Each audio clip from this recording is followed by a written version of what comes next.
I feel like a podcast in particular is very nurturing because of the way that you're probably consuming this content right now, right? You're listening, I'm in your ears, or I'm in your kitchen while you're food prepping or whatever, or you're on a walk or something like this. And it gives people a lot of time with you and a lot of different ways to get to know you in a deeper way. Hey, welcome back to On Your Terms. If you're wondering who this voice is, hi there, I'm Michelle. I'm on Team Sam Vander, Wielen, and I'm super excited today for our special guest. Hey, Sam, welcome to your podcast. Welcome to my own show. Thanks, Michelle, for having me at my own show. I'm so glad to be here. Oh, I'm so excited we're doing this. I was thinking about this, Sam, how, obviously you're the voice of Sam Vander Wielen, LLC, and On Your Terms, but I'm the AI version. Yeah. So you know how Apple has Siri and it's hey Siri, you could be hey, On Your Terms, how do I pay myself? We have an episode for that. Yeah, we actually do. I know how I feel like every time somebody sends us a DM or something asking us about some topic, I'm we have an episode about that. I have all seminal episodes, people. I have all of them. I've created them for you. Check out episode 58. I know. If only I could memorize the episode numbers. If I could have a superpower right now, it would be to remember what the name, the title, or the number of a podcast episode. Because I know when people, I always am telling you hey, Michelle, this person's asking for this. I know I did an episode on it. I don't know what year or when, but I know I did it. Yeah. But I'm really excited today. We're going to talk about podcasting and how On Your Terms and how it works with your business. And I thought we could open up with last month, you did a whole series on your launch process from start to finish and how it was the biggest launch yet, which was so exciting to experience that. How did the podcast affect the launch? Oh man. So the podcast has impacted launches ever since I started the podcast, honestly. But I guess, as it goes on and on, the podcast has been around longer. It's built up a bigger audience, all of these kinds of things. And so I saw the podcast, I have continued to see the podcast be the biggest nurturing factor, what I would consider to be the nurturing factor in converting people from being a member of our audience, our listeners, whether that's on the podcast or on our email list or whatever, to being a customer. And I think that the podcast has been such an interesting, nurturing thing in the business that I have never seen before. I have never seen this kind of nurturing and converting people like this since I've started the podcast. That's for sure. Can you talk more about the nurturing process? Yeah. Using the podcast for that? Yeah. So this is something I'm learning as I'm writing the book. I use a lot of lingo that I'm oh yeah, I got to unpack that. So when I say nurturing, I mean that when somebody discovers you because, they might, let's say they have a problem or something that they'd like to resolve, something they'd like to make better in their life or in their business or whatever. And then they find you and they're oh, this person, let's use me as an example. Okay, I want to start a business. I don't know how to form it. Oh, there's this girl that's a lawyer and she can help me learn how to set my business up properly, how to protect myself online. From that moment where they maybe discover me and they understand that they have a problem and they understand that they want to be, let's say in this case, legally protected or more confident and secure in their business so that they can go out and grow it.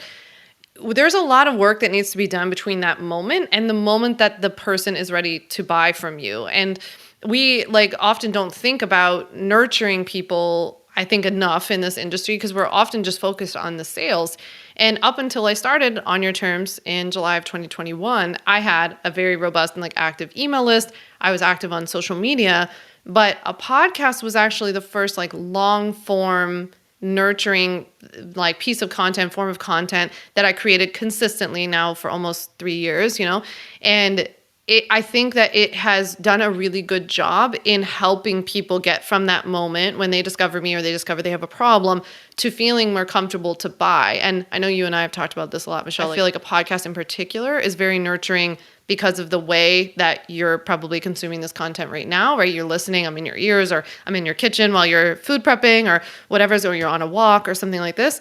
And it gives people a lot of time with you. And a lot of different ways to get to know you in a deeper way. And so I've seen that the podcast really change that relationship and be the thing that customers ultimately cite as like, that's why I wanted to buy from you, because I was like binging your podcast, and then that's what caused me to buy.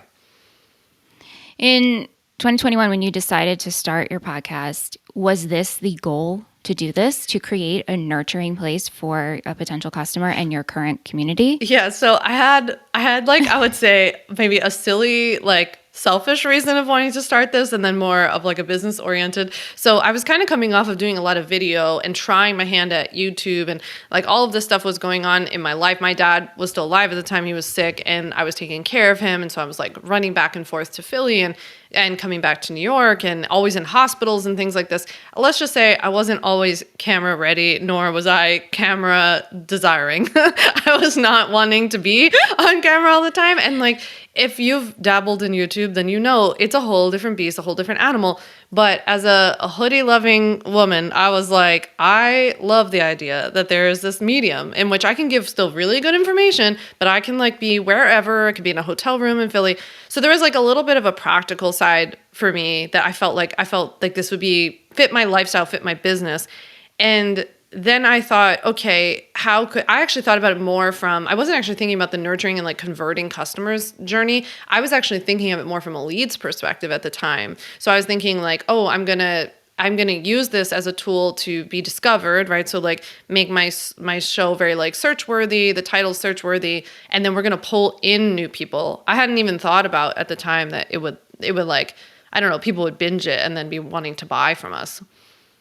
Wow. How long do you feel it took to see some sort of success from starting the podcast and the goal you set out for it to do? Yeah. So I feel like I'm always very honest about this, that I had an audience already, which definitely helped, right? So like, you know, having a big email list at the time, I mean, maybe it was like 15,000 people or something at that time on the email list, having a decent sized social following at that time. Like I had other things to tap into. So I feel like I had a little bit of a head start in that respect. Although I would say, to give us credit, Michelle and I were just talking about this yesterday, actually, like I kind of overestimated, on the other hand, how much like, oh, I already have an audience. Like I can just pop out a podcast and it's going to be instantly successful. We have learned over the years too is that like the audience that you currently have might not all be podcast listeners, right? Like they might not want that. And you have to work on actually developing like a podcast audience separately. So I feel like I had a nice foundation from the start from those people, but it was also less than I probably presumed, because I thought like everyone was just going to pop over and start listening to podcasts. Yeah. So from then and now, how has the marketing changed for you? Yeah. Because it's changed for, you know, just from the start of podcasting. Like, I feel like we talk about this all the time. Every couple of months, it's like, try this, try that, try that, try that, you know? I would say the biggest transformation in my like thinking about marketing the podcast was that I came to that realization of like, I'm going back to the same well of people. I'm being like, listen to the podcast. And like, I think it's helpful to bring awareness to your audience. Like, hey, I have a new episode this week. This is the topic. This is why you should listen. This is why it's helpful to you. At the same time, I think what I'm learning over time between July 2021 and now is marketing more to people who like podcasts, like who is listening to podcasts, who also is listening to like another show that's complementary to this show and they need what I have. And maybe they're listening to like Natasha's podcast on social media marketing and video marketing. Those kinds of people also need to learn how to legally protect their business while they're building out a video strategy. So like thinking about it more from that perspective versus like just constantly posting like we completely stopped, for example, posting like static images on Instagram being like new episode. That like just literally didn't work. And it was just time and money and effort that it just is not worth it. So I would say I'm kind of in that process of thinking about it from a different perspective. Yeah. Yeah. To go back to listener behavior and consuming long form content versus short form, and podcasting can be both, right? Mm-hmm. Depending on what kind of show. How do you feel from your audience, the feedback you've gotten to them, if they enjoy consuming the long form content that way? And I also want to hear your personal point of view with that and how you enjoy it. Yeah. So I think they like both. What we've seen in surveys has been that people enjoy both. Like, I think it depends. I think like what I've learned from podcasting, especially like experts like yourself as well, is that like the show should be as long as it needs to be. So like if there's something like, let's say I'm doing an episode with a tip in it, and like it can be an episode with a 5-minute tip, that should be it. Like I don't need to stretch it to 45 minutes to be like, to make it what it is. At the same time, I think what people like is that when there is a larger topic, you can, like this in this medium, you can dive into it a little bit deeper. The way that I know that I thought about it, and then I'll share my like personal perspective, but I guess from more of like a strategic perspective, I thought, okay, if we're going to be talking about this like really deep topic, like let's say one of our most popular episodes is, I think it's number 65, but it's like how to build an email list, right? And so that's a robust topic. There are a lot of different ways we can go on that topic.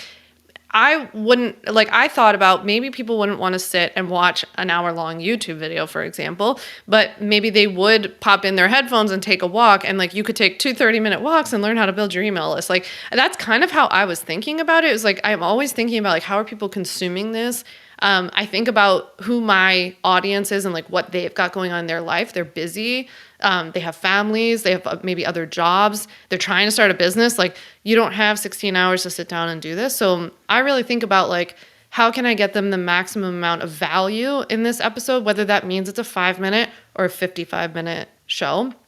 I would say though, from the personal perspective, I think that part of what inspired me to start On Your Terms was that I was a little bit sick of social media in terms of like feeling the pressure to cram something in like a really high value conversation or a topic or a tip into like a 7-second clip. At that time, it was like a lot of the kind of like mimicking, like mouthing the lyrics to things, kind of reels. And I was just like, I can't teach you, I'm sorry, like I just can't teach you how to legally protect your business in 7 seconds. I can kind of like get you to some other place and like we can be fun and funny and entertaining, but that's about it. And I also started to get to this place in my life where I wanted to have deeper, more full conversations about things that I often find on social media are presented like very black and white, matter of fact, like too simplistic, where I find actually in business, just like in life, there's a lot more nuance. And I love that podcasting, just like YouTube, I guess, but podcasting gives you the opportunity to go into that, like to have a fuller conversation like we are now, not just being like, here's what 2 ways that I grew my podcast. Like that's not really giving you the full conversation. Would I have been able to mention that I also had an audience at the time? Like that's the kind of thing I'm talking about. Like you'll see reels on Instagram, like I grew my podcast X times, in 3 months. It's like, that's not the full story. We need to have a fuller conversation about it. And also like, did you enjoy it? Is it helping your business? What kind of email list did you have? Like that's exactly what this allows us to do. Yeah, it's so layered. Mm-hmm. Absolutely. It's so layered. Mm-hmm. Yeah. Do you remember the first podcast you ever listened to? First podcast I ever listened to? Oh, but like, I bet that I listened to some sort of business podcast when I started, although I'm kind of funny about this. Like, I know you and I have talked about this. Like, I kind of block myself out from listening to a lot of like, the more like the strategic stuff because I can get shiny squirrel syndrome real easily. So I have to be careful because I'm like, oh, I should be on Pinterest. Like now I should be on TikTok. Everyone's saying I have to be running Google ads. Like it's a little too much for me. So I think I started by listening to that. And then I started listening to stuff that just was like probably bringing me a little bit out of my business head. It's very easy for me to just like be in my business head all the time. So I started listening to like Smart Lists. I remember during the pandemic like that, I got really into some like cooking podcasts, like Keep Calm and Cook On with Julia Turshen. So I started listening to like stuff that got me out of this space. Yeah, more so. Yeah. Yeah. I love that. I love asking that question because I'm always curious of like how people get into podcasting, what inspired them. And usually the number one answer I've come across is cereal. Oh yeah, that's true. That's true. Okay. So that is true. That was a phenomenon. That was like, everyone was like, oh my God, have you listened? And it's like, yeah, podcast. Hello. Yeah, that's true. You're right. I did listen to that. So I guess that probably was the first like kind of series that I listened to. Ryan and I drove, I think maybe to Wisconsin to see his family. And I remember we binged it on the way. I tend to avoid legal stuff. It's so funny. People always assume that I like watch legal shows and like listen to legal podcasts. I'm like, no, I cannot. But that one was good. That I remember.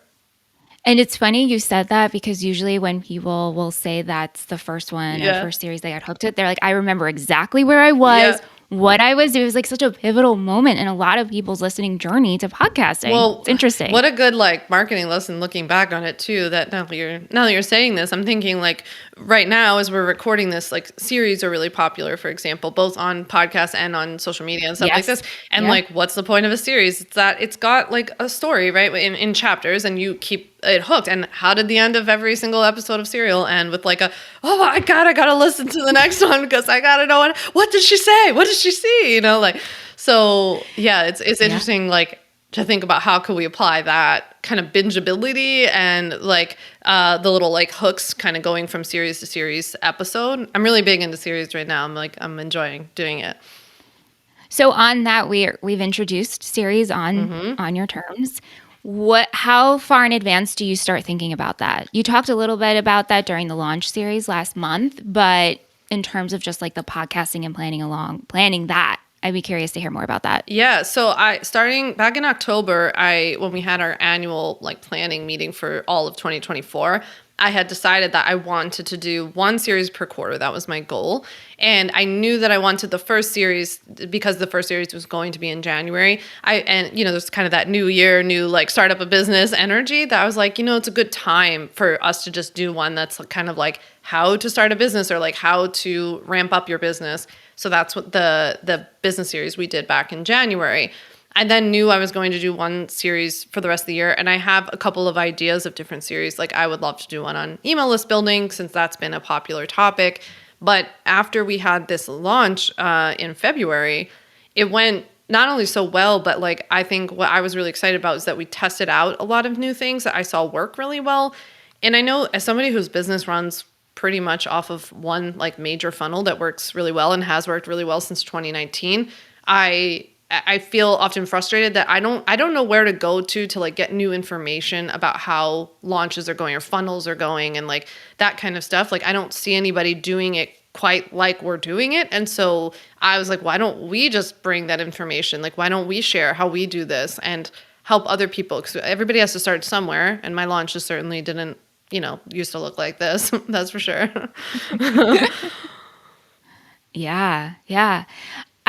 The question that we see a lot, and we have talked about this off mic, but so many people want to know, do I have to form a separate business for my podcast or can it be under one umbrella? And you have touched upon it, but I would like you to talk more in depth about that. Yeah, this always makes me want to scream from the podcast rooftops because I'm like, no, your podcast is it's a part of your business. So first and foremost, I think everybody should understand that like when you have a business, you're going to have different marketing channels for that business. So maybe you have a podcast, maybe you'll start a YouTube channel, maybe you're on TikTok or Instagram, Facebook, whatever like your thing du jour. I guess some people are on X, other people like Threads. So those are all marketing channels for your business. They're not like entities in and of themselves. Now, somebody like Michelle, for example, who has a podcasting network that is her business, right? That is a thing. But also the network is the business. And then you guys have like all different shows that kind of fit under that. So that's maybe a separate example where that would make a little bit more sense in that case. Yes. Yeah. Yep. Whereas like if somebody was an online coach, for example, or a creator of some sort, like your podcast is probably doing the work of bringing in clients, building an audience, building your email list for some other thing, like for some other purpose. So when that's not, like when the podcast itself's not the focus, it's just kind of a vehicle for like attracting and then moving people into another place, that's when it's just a marketing channel. And I think what I feel really passionately about too is just making sure that people then like strategically make sure that the podcast becomes the marketing vehicle. Like, are you actually attracting people the right way? Like, so are you producing episodes that people would want to listen to who would also want to become your customer? And then in those episodes themselves, are you moving the listener any closer to becoming a customer? For me, that can be as simple as getting a listener to get on my email list, because then I have them in another place where I can contact them and kind of invite them into our orbit. Or it could be to directly buy our product. So like sometimes the episode content lends itself to me talking about a product that we have, and the next best step might be them actually purchasing. So I hope that people not only think of this as part of their business, but then also like, how are you setting this up to actually support your business? Yeah, I mean, that's a really good point. And at this, from what you know and what you've gone through, do you think it's a good idea for a business owner to start a podcast? There's a lot of thought that goes into it. Yeah, there's so And much. what would you give out? Like just some tips from doing it. Yeah, there's so many thoughts, but I think, as you know, first of all, I think I would start more globally to say, like, I really believe in picking whatever medium you want to go into, like whatever content, whatever form of content you want to focus on, making sure that it's something that you really enjoy. Like I just said to Michelle yesterday, I was like, if I could just podcast, like if the podcast was like the bulk of my marketing, I would do that because I really enjoy doing this. And because I enjoy doing it, I am always thinking about it. I'm putting in a lot of effort to get better at it. I'm investing in it. I'm like putting myself out there. I'm thinking really deeply about like, what do we title and what should the strategy be? And so that all translates. Like if you like it, it's just like, as I always say with like movement, if you really like a form of movement, you're going to do it more often, therefore you see results. So I really believe in that, of like just liking. So if this is something you like, then, and I guess you kind of only know that by trying, to be honest, but if you like it, and you feel like you can do it consistently, and you can commit to it for a long period of time, like at least 6 months, I would say, in my opinion, and consistent, you know, I guess people have different opinions on consistency, but like, you know, once a week is nice. But I've also heard people being like, if you can do every other week. Some people are doing like this, like once a month thing where they like drop something that's like everybody's waiting for it. I sometimes feel like that though is when you're like a little bit further along. I think when you're like trying to get your feet under you, in my opinion, it's like more than anything, you actually just want reps. You want practice. So like once a week would be great. And making sure you're making the show actually be about your customers and like attracting the customers and building that community. And so it's something that I'm always thinking about of like, am I veering too off track of like, is this not helpful to them? Is this attracting the right people? Is the episode itself structured in a way that is helpful to other people? So I would say it's like an evolving process, but those are the things I would consider. And there's such a mind shift and mindset perspective that goes into that, because you could do something, whatever you feel comfortable in terms of consistency, a time period that would work for you, and having that conversation with yourself. And like you said, of checking in of, okay, do I feel like I'm failing? Should I keep going? Am I enjoying this? Should I try this? I haven't tried this. Yeah, it's a lot to consider. Perspective is everything. Yeah, absolutely. And this year has been the year of like, I'm somebody who comes up with a lot of ideas very easily. I'm never short on ideas. And like, I'm always thinking about business and always thinking about strategy. But this year was the year that I decided I'm not going to introduce something or start to like run with something unless I've thought it out and planned it out. Like, what is the strategy here? So how does this fit in? So let's say you're listening to this episode and you're hearing me say like, this podcast has been bringing me in a lot of new customers. It's converting people because it's nurturing them. And so you start thinking, I want to start a podcast so that I can have more customers, right? But what is the plan? Like, what is the show about? What's the hook of the show? How often can you record, and how are you going to be consistent about that? How are you going to promote it, right? And in the show itself, how are you going to bring people from listening to it to taking the next step to it? Because if we like zoom back and rewind the tape, if you just started out being like, I want to start a podcast because I want to grow my business too, because Sam's saying it gave her more customers, how is your show actually going to bring you more customers? So like, current me is like not implementing anything unless I've thought that all the way through to be like, what am I going to be doing in these episodes? What's my plan to bring people from there to becoming customers? Because otherwise I'm not then meeting my goal of starting a podcast to bring me more customers. You know what I mean? Yeah, absolutely. Because you love podcasting so much and you're enjoying it, is there a part of podcasting that you would love to explore more? Yeah, I love the idea of doing more things like this, of like, I've been loving doing more kind of conversational episodes and bringing on other people. So that's something I would like to do more of. I'm just curious about like, well, first of all, it'd be so cool to do like a live podcast sometime. I think that would be cool. I know you do these a lot, but but I still have that like very much 8th grade like cafeteria fear in me that's like, I'm going to show up and literally no one will be there. It would be like me, you, Ryan, Aunt, maybe Aunt will come. But that's it. Heidi will be there. Yeah, so I'm like, no one will come to this. So I have my own like fears around that. But I think that would be really cool. That'd be so cool. I think so. And something we've been experimenting with a little bit more lately too is that like, you know, every once in a while it happens, but there can be like quote unquote breaking news in the online business world, of like that kind of stuff. And that's been more fun, like to be maybe more of a go-to resource to be like, hey, this like law just broke, and like, or this thing came out, there's this new rule for you, doing things maybe a little bit more in real time too, and like building up the trust of the community in that way as well.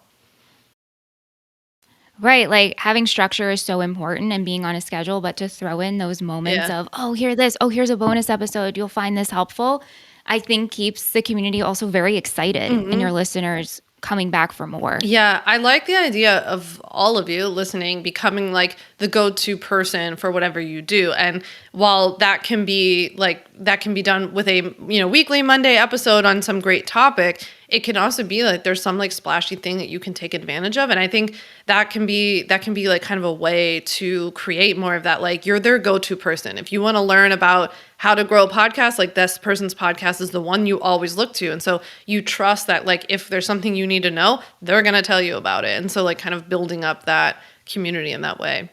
To go more into the marketing aspect, how does the podcast support the email list? Yeah, so and vice versa too. That's true. Yeah, they do go both ways, although I probably see it more one way than the other. So we can talk about that. You probably all know that I'm email list obsessed, and I really strongly believe in email and the power, how well it does for your business. And so every single thing that I create in my business, I'm always thinking like, how does this support the email list? Like I'm always pausing and thinking about that. So with the show itself, it's been interesting because one of the things you have to think about when you choose like a platform that you want to create content on, like a podcast or like YouTube, is like, how do people consume that content, right? So I like to listen to podcasts. I don't always go and like check the show notes and click on links. Like maybe other people do, right? But maybe I follow that person on Instagram and then I also like get their email or something like this from something else that I've done. So I think about that of like, how do I get people into my email list from the podcast? So I talk about my weekly email on the podcast. We've also created like episode specific content upgrades, and that has been probably more successful than anything else, where like when we had a series, we had like a booklet that went along with it. And so that helped to build the email list. And then from using like my current email list to talk about the show, I talk about it every week in the email. We don't see high click-through rates from the email to the podcast link, which we always found was interesting, but the podcast has always grown. So one of the things we've kind of like deduced, I guess, from it is that maybe people see like the email, they see there's a new episode, they see the topic, and then you're just like going over to wherever you listen to your podcast. Like maybe you're popping open Spotify or Apple Podcasts and you're just listening there, but maybe not necessarily clicking through the email. So it's been a bit of an interesting, like, I think process to learn how do we get people from here to there. But I think the content upgrades have been super helpful from the show. And then having a weekly newsletter where there's specific content that I don't talk about on the show so that they want a little more, like you leave them wanting a little bit more. Yeah. Has there been a topic that you've covered on the podcast that surprised you, that got so much traction? And then a topic that you thought would get a lot of traction and actually it didn't? Yeah. So there on the got more traction side, I would say that I was always surprised that episode number 1, which is about community over competition is BS, that like, I mean, maybe because it's the first episode, it's like always gotten a lot of listens, but I remember even when I was like a new podcaster, that was getting a lot of outreach. People were reaching out to us and sharing their thoughts about that episode. Maybe that was like a little like, hot take, hot opinion kind of thing. I would say on the legal, like financial side, I'm always surprised that our money oriented or financial oriented episodes do better. And so anytime I talk about like how to pay yourself, taxes, anything like that, business expenses, those go really well. So that kind of surprised me just because like I know that lawyers can deal with like money stuff. I don't know that everybody else knows that. And so I was like, or maybe it's just like a good topic. In terms of what hasn't gone as well, I'm trying to think like, I would say I feel like sometimes I've like titled episodes that I thought were going to be like, oh, this like title's gonna kill it because I think it's funny. This is like the story of my life. I'm like, I think something's funny. Nobody else thinks. So and then like it's been like more like that where I've been like, I thought that was gonna do so well, and like it just didn't go as well. It's so true. You have to battle like what you think's working for you versus what will work for the listener. Yeah. And what will stop them from scrolling and be like, yes, this is it. This speaks to me. Yeah, this is something I'm constantly working at this. Okay, I just have to tell a quick story about my mom because this just reminds me of my mom. But my mom, like every time you used to meet my mom for dinner, my mom, first of all, loved going out to dinner. So she like always wanted to meet you for dinner. Every single time you meet her for dinner, she had a different purse. And every time the purse was like, it would be like a big purse, and then a little purse, and then a medium purse, and then a big purse. And she was constantly trying to find her purse. Like she wanted the purse, you know? And she would always be like, Sammy, I need to have a bigger purse because that's how I'm going to like fit all my stuff in it. And then she would like get organizers for it. And then the next time you see her, she'd have a tiny purse. And she'd be like, I've realized I need a tiny purse because the bigger purse I have, I just put more stuff in it. And it was like this constantly evolving thing. This is how I feel about titling podcast episodes. This is literally how I feel. I'm like, okay, I'm going to do like quippy titles. And then I'm like, quippy doesn't work. I'm going to go to like super boring titles. And I'm like, boring doesn't work. I'm going back to quippy. And yeah, I find titling episodes very hard and something I'm putting a lot of time and effort into learning. I think that's important for people to know, by the way, is that like, regardless of where you're business is at, how much money your stupid business makes, like all this kind of stuff. It doesn't matter. You're constantly a student. And like I am learning, I'm humbled by this business and by the process every day. And all of the things that we do within our business also are constantly changing themselves, right? Like podcasting has changed even in the 2-3 years that I've been doing it. YouTube has changed. Instagram's changed a ton. Like email newsletters have changed. Everything is changing all the time. I find that very cool. And I'm like very happy about it on the one hand. But I also just want people to be very realistic. And this is like something I'm writing a lot about in the book is like really understanding that you're a student essentially of entrepreneurship and you have to like constantly be learning. That's why I think it's so important that it's like, you better like this. Cause like I love podcasting. So it doesn't seem like a chore to me. I'm like trying to figure, I feel like I'm like in the movie, like The Mummy, and I'm like trying to figure it out. I'm just like running around trying to figure this whole thing out and I enjoy it. Yeah. Mm-hmm. I love that you said that you enjoy it and it makes you excited mm-hmm. with the platforms and the algorithms and how everything is changing. That could be, I mean, there are days when I feel so frustrated because you're like, I can't figure this out. Yeah. But maybe the whole point is to not figure it out. It's to be the constant in the state of learning. And that is okay. We're all in this together. Yeah. It very much feels like, what was it, like Jumanji or something where you like move the thing around? Like that's like how it feels. I just feel like it's like constantly moving and I'm like, where are we going? What are we doing? Like how are we going to do this? I definitely think, actually, when I did the interview with Jen last month, she was telling me on the episode that she thought this was like evidence of a growth mindset, which is not how I've ever thought about it. But I guess I understand what she's saying in terms of like being open and excited about it. And I could understand why maybe somebody would be listening to this and thinking, okay, I'm going to start a podcast. I'm expecting like this, like X result from it. And if it doesn't go that way, then I'm out. And I do think with all the things in your business, you have to enter it with a little bit more of a scientist mindset of being like, you know what, I really enjoy this. I'm kind of up for the challenge. Let's see where it goes and be curious about it. Yeah, that's such an important question to ask yourself. And again, have those check-ins like multiple times during the process because you might feel like quitting, but if you do actually love doing it and you want to keep learning, you will keep going. Yeah, you've podcasted for a long time though, much longer than me, and like so you've seen you've seen this change a lot. Like how do you approach the constantly and like the navigating that landscape, I guess? Sure, yeah, and what's so fun of working behind the scenes on your podcast and working with you is coming from you had a business and an audience, which did help you. I come very much from the entertainment space. And so I started podcasting in 2009 as a hobby. I know. Brain Showers was my first podcast baby. And then I went into Commercial Convo, which was just my husband and I talking about commercials on television because I was in marketing classes in college. And so that was very much as a hobby. And so then I started, that was very much on the side of doing it, but I was very obsessed and I always loved it. And the medium of podcasting is such, like you said at the top of the show, is very intimate and to connect with someone.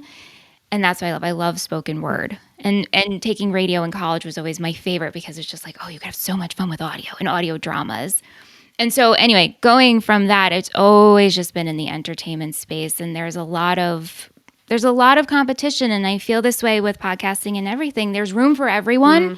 You do have to find your community and they are there. When I started really taking this seriously and formed my business, my company started Tree Hill Talk, which is a One Tree Hill podcast. And at the time we were the only like rewatch One Tree Hill fan cast, and we did really well. Yeah. We did really well. And that felt like luck. I'm going to be honest with you. We're like, oh my gosh, the One Tree Hill community, they are a bunch of people. Shout out to you guys. Yes. OTH love, I'm sure right? some of them are here. Yeah, I'm sure. Right. Hi. Let me know. Who do you love? Lucas, Nathan, right? But then when the pandemic hit, all actors started making podcasts and rewatching their shows as they should.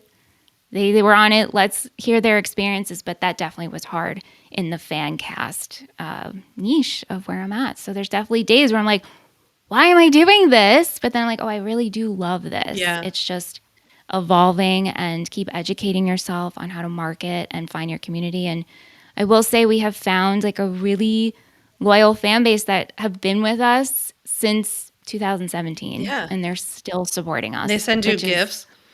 They send us gifts. They come to our events. Yeah. We meet them at conventions. They'll come up to us. And I get very emotional and I'll like cry and I'm like, can I hug you, please? And yeah, so if you love it, you want to keep learning about it. Yeah. And evolving. It's something among many, many things that I love about you so much is that like you are so like, first of all, you're like unapologetically yourself, which I love. And like you have all these interests and hobbies and you just like go for it. And then you create a community because there's lots of other people out there like you, right? So I think you're a great example to anybody who's listening that's like, you want to create a show about this like specific topic and maybe somebody's questioning like, is this enough? There are enough people out there going to listen to this. And like you created something before it even existed. Like you weren't even mimicking another type of show and then they started mimicking you. And so it's like, it's very interesting. But yeah, you've created this tight-knit community. It is funny too how not only in podcasting, by the way, but everything in business and media and creator world, that we focus a lot on like high numbers of people, right? Versus like you have this like depth of community, which is really interesting. Yeah, like a lower number, but they are consistent. Yeah. They have stayed with us. And we're now on our fifth show, and they have stayed with us. And they're like, okay, what are we watching next? And they show up every week. And it's wild. And I co-host a movie review podcast, which is so funny. And Sam, I love talking to Sam about that off mic because we always are comparing what movies to watch. And that's been interesting because there are so many movie review podcasts out there, but it's people listen because they like our personalities. And you have touched upon that. People tune in because they like the way you will explain a marketing tip, a legal tip. They like you. And that's a huge part of it too. That's what they say, but I don't know. I have a hard time believing it. But yeah, I think so. By the way, Michelle's movie review podcast called Movie Friends. You guys have to go listen to it. It's awesome. Thank you. And her co-host Seth do a great job. But the like, I think it's an interesting thought though that people can apply in your situation where like you started a rewatch podcast about One Tree Hill, like about a specific show, and so we can probably assume that when you started, people found that show because they liked One Tree Hill. But then people ended up liking you guys so much and probably like your analysis and breakdown and banter about One Tree Hill that carries over to like everything else you do. Yeah. And I see like a similar effect in business. That's like, even if I do an episode that's not completely on target with like, I've done personal episodes over the years, or obviously I do episodes about different parts of business, not just legal, like people start to like you and kind of tune in. And I know we talked about earlier, you asked like, what am I like working on, or what do I want to do different or better in podcasting? It's like, yeah, creating that bingeability where like you guys have honed in on that factor, but creating that audience dedication, I guess, that people then want to continue to listen to you, I think is cool. And you also mentioned about like the production of the episodes, and like something I've been thinking about a lot lately is that if like say you're going to go into podcasting, for example, you should become really obsessed with how to produce the best audio. And yes, I mean, in terms of having a decent mic, like you shouldn't sound terrible, but I actually mean more in like producing a story with audio. That's something I've been thinking about more lately, is like, how do we create more of a show, right? Which I know you guys, you do really well. You have segments and like you do a really good job with that. Yeah, and I feel like you're doing an amazing job too. I mean, I know I'm a little biased because I love you and I love this show, but like, you're just such a natural. You're such a natural, and it shows. It comes through. Oh well, thanks. I think I'm just trying to get better at this. Like that's something. Well, which is great too. Yeah, like I'm like, I want to be better, right? And it's just Yep. always the sign that you like something. And I feel pretty passionately about people picking things in their business that you like, because first of all, life's too short, but also like business wise, I just think things are going to go so much better. If you really like it, you're going to be more excited about the content. And people can tell, like people can tell. So if you feel like you're like forcing yourself into a YouTube box or podcasting feels like torture to you because you don't like this, and that fine, no problem. Like I feel the same way about like when people tell me like, oh, I'm trying to make it on TikTok. I'm like, oh, do you like TikTok? Oh, I hate it, but I know it's the thing I have to do. You know what? 3 weeks later, you text them, how's it going on TikTok? Oh, I haven't posted in a week. I hated it. It's like, well, yeah, because you didn't like it. Like, and it's totally fine. There's no like right or wrong. You're not better for podcasting or being on YouTube. It doesn't matter. Pick your thing. Yeah. Yeah. Yeah. And be open to trying it and being okay if it doesn't go well. Yeah. That's okay too. Yes. It doesn't mean anything about you. And it could also mean too that like maybe podcasting didn't go well because of something you did. Like I think people are too quick to quit sometimes in like maybe the strategy was bad. Like maybe the episodes weren't making sense, or like there's just like all kind. I think there are a lot of factors. So that's why I believe in trying to do it consistently for a long period of time, because you need to give yourself some time to test those factors out and say like, what happens when I do episodes on this topic? Or, oh, I noticed I've done 50 episodes now, and I noticed that whenever I talk about money, we get way more listeners. So I need to do more episodes about money and like build that up. So yeah, and you need the practice to get better at it. Yeah. And that's a really good point you brought up too, of learning to read your analytics and like really study like, oh wow, this topic did well. I didn't realize that. Maybe I should touch upon it. How can I make that more interesting? Or what else can I bring to the table that my audience would enjoy? Yeah, like a part 2, or even asking the audience like like the next time you go to do an episode on that topic, you're like, what are your questions about X, and now you do like a Q&A, or set up like the phone number so people can call and like leave you a voicemail or text you a question. Like there are all kinds of things you could kind of like keep it going, really creating. I'm often thinking about like creating that kind of spider web of content. So if like something went well, what are like the other ways we can branch off about this? Yeah. How much does your audience questions influence what you end up talking about? I try to really take them into consideration, in particular because of what I feel like, because of what I do. Like I graduated from law school when I was 23. So it's been like, I was a baby lawyer and was like, I never have created a business without being a lawyer, right? Essentially. And so I feel like I'm a very good example of somebody who like, I feel very clear about what you guys should all be worried about and like what you should be really cognizant of and like what order you should do things. However, that very much does not match up with what you are actually worried about. And so I try to be really cognizant of like, what are my people worried about? What are their questions? What are they confused? What's tripping them up? What's keeping them from moving forward in their business? Because the stuff that you're often worried about is not the stuff that I would tell you to be worried about, or at least not in that order. I would be like, oh, that's something to worry about like way down the line, right? And so I tried to pay very close attention so that I'm not speaking at people and are just like really meeting them where they're at, of like, oh, okay, you're worried about that? All right, I'll do an episode about that. Like, I don't really think we should be worried about this, but okay, like that's what we'll do. Because if I can explain it to you, like, okay, let's take trademarking, for example. People often write to me and are like, I can't start a business until I get this trademark. And I'm like, oh goodness, please do not let this keep you from starting a business, right? But I can't just be like, that's a stupid thing to be worried about. I have to explain, why is that the case? What is it about trademarking? Well, people don't know, for example, that you get backdated protection. So when you file your trademark, you can go back to the date you started using it. They don't know how long it takes. That it'll take almost 2 years until you'll get approval. So you definitely can't wait to start your business until then. So like, that's even a good example of like, that's something they're worried about, but it's because they don't understand, which makes perfect sense to me. If you're not a lawyer, you wouldn't know these things. And so like, that's like a topic that I would bring to the show and use to break down so that people understand like, oh, I can like put that worry aside and I can now move forward with what she's telling me like I should be focused on instead.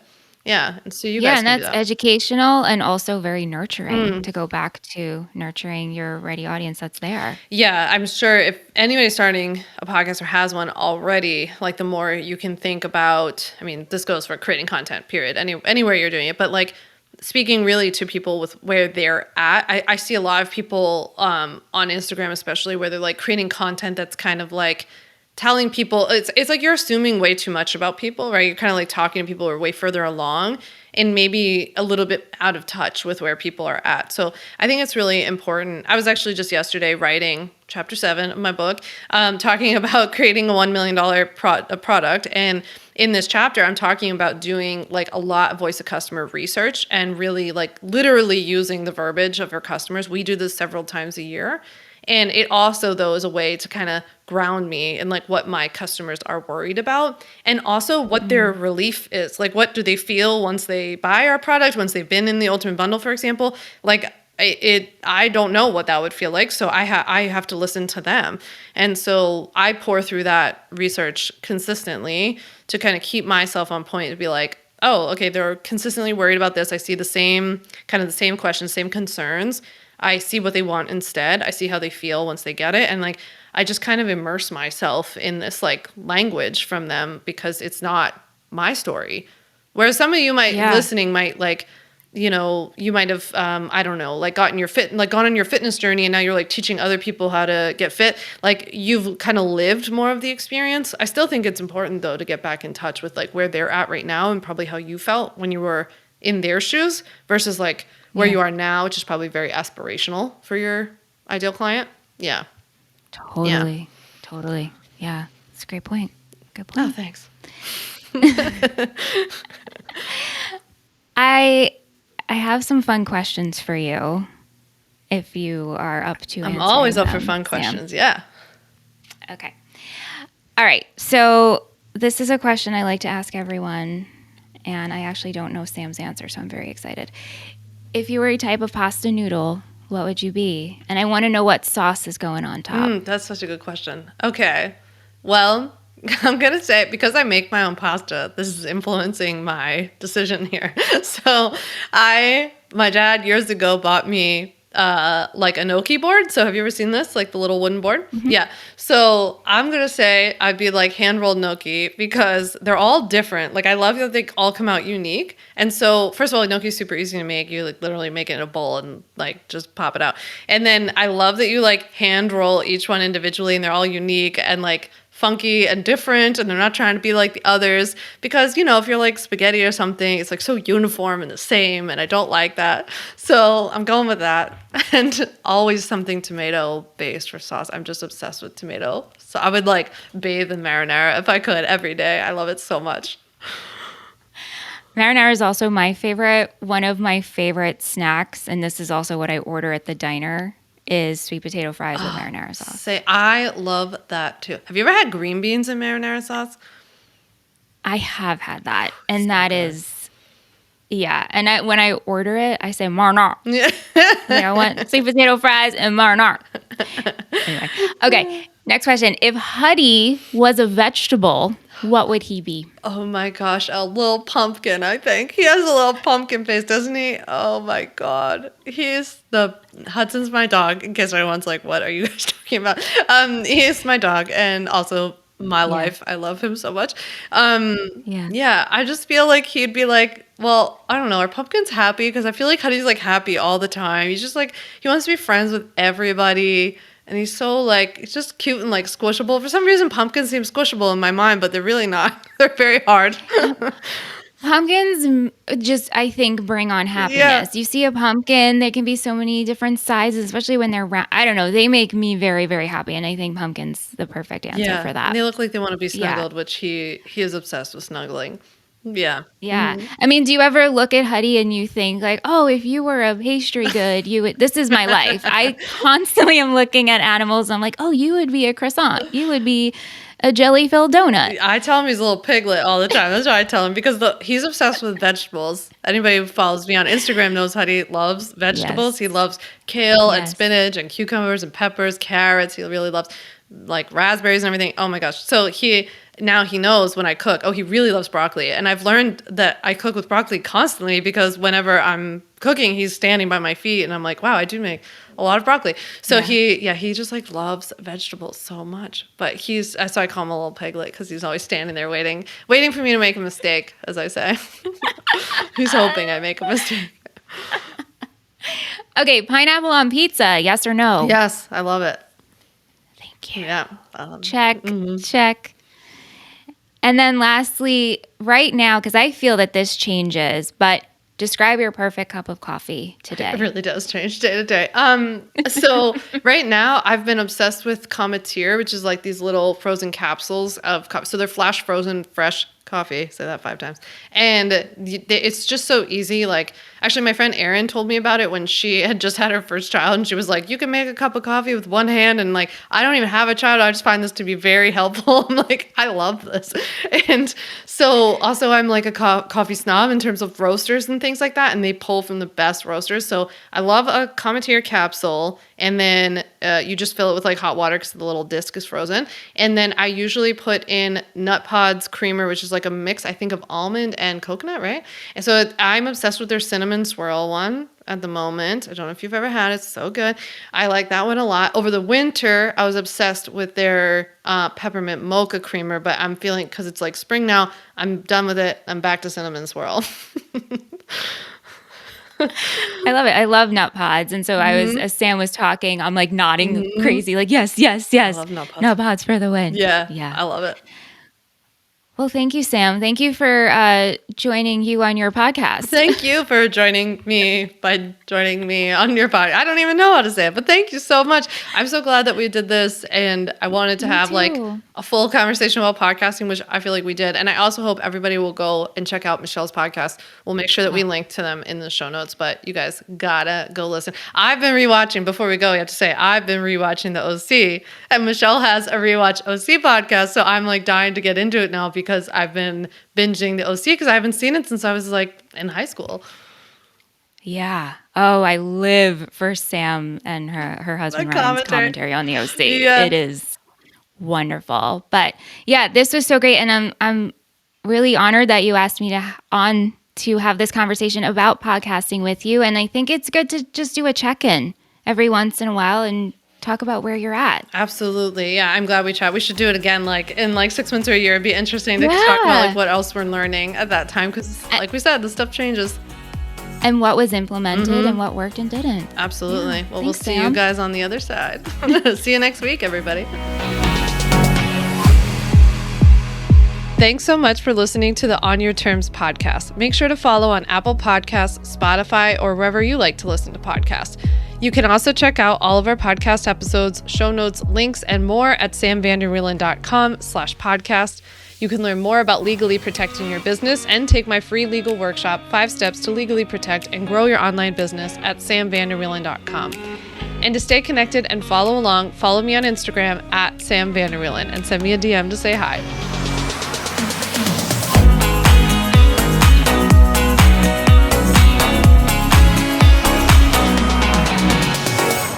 Just remember that although I am an attorney, I am not your attorney, and I am not offering you legal advice in today's episode. This episode and all of my episodes are informational and educational only. It is not a substitute for seeking out your own advice from your own lawyer. And please keep in mind that I can't offer you legal advice. I don't ever offer any legal services, but I think I offer some pretty good information.